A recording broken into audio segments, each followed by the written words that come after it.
Welcome to George on Cars. Today, I've got an amazing video. Since winter is just around the corner, I'm going to be showing you 2 ways to safely jumpstart your vehicle in case the battery dies. But before I do, let me tell you a little bit about this month's charity of the month.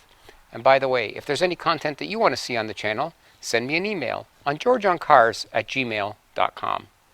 Now, since this is November, this month's charity of the month is the Movember Foundation.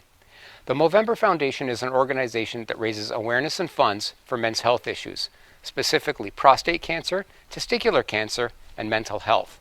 They're a great organization, so check out their website, which has some amazing information. You can even grow a cool mustache if you like, or make a donation. Now, thanks a lot for supporting this great charity, and I hope you enjoy the video. Now, most of us have had the unfortunate experience of having to boost a dead battery, and that usually happens in the middle of winter when weak batteries are more susceptible to failing. So I thought it might be a good idea to show you 2 ways to safely boost your battery today. The first way involves using booster cables and requires the use of a second car. And the second and more desirable way, at least in my opinion, involves using a battery booster pack like this one. Either way, make sure that you keep the cables or the battery pack in your trunk, especially during the winter. And whatever you do, never boost a damaged, cracked, or leaking battery, as it could explode. Now, the first way that I'm going to show you to boost a vehicle with a dead battery is by using these booster cables. What you'll want to do is pull the assisting vehicle close to the car that needs to be boosted. In this case, the assisting vehicle is going to be this Corvette, and the vehicle that needs to be boosted is going to be the Ford Edge. When you pull them close together, though, just make sure that they're not touching. Also, make sure that both cars are turned off and that the keys are removed from the ignition. I also like to unplug any cell phones or anything charging in the car and make sure that the electrical items like the headlights are turned off.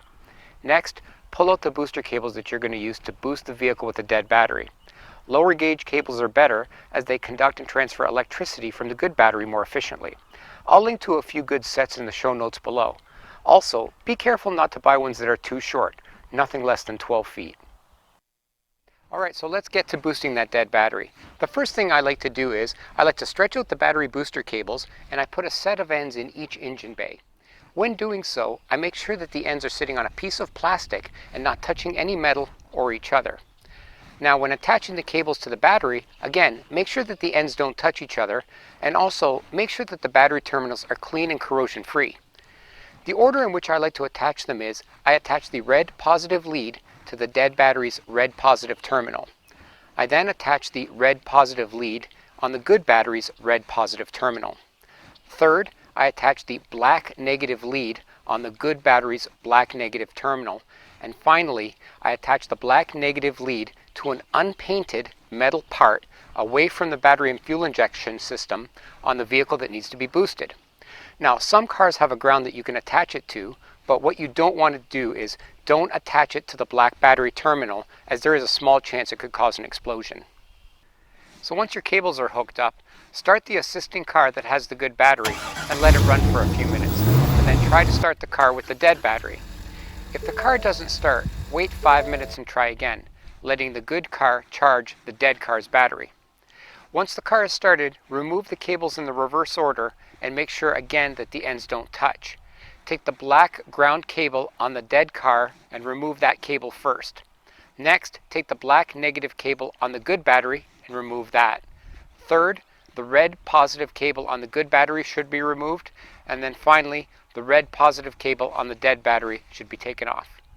So the second way to boost a dead battery is by using one of these battery booster packs.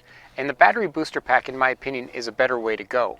You don't need another car, which can be a big plus because there's not always another car around. Just make sure you keep the pack charged or you won't have the power to start the car when you need it. Make sure again that the vehicle's turned off and the keys are removed from the ignition. Also, unplug any cell phones or anything charging in the car and turn off all electrical items like the headlights. Now make sure the switch on the battery pack is in the off position and that the pack is located close to the battery that's to be boosted. Attach the red positive cable to the red positive terminal on the battery and the black negative cable to the black negative terminal on the battery and not a ground. At this point, you want to turn on the battery booster pack and go start the car. Once the car starts, remove the black cable first and then the red cable and you're all set. Now, no matter how you boost your battery, let the car run for a while to charge the battery. Or, if you know your battery needs to be replaced, get the car to a garage where you can have that done. Well, that's it. That's 2 safe ways to safely start a car with a dead battery. Thanks everyone for watching the video, and if you enjoyed it, hit like and subscribe. And more importantly, support the charity of the month if you can. Thanks a lot, and we'll see you in the next video.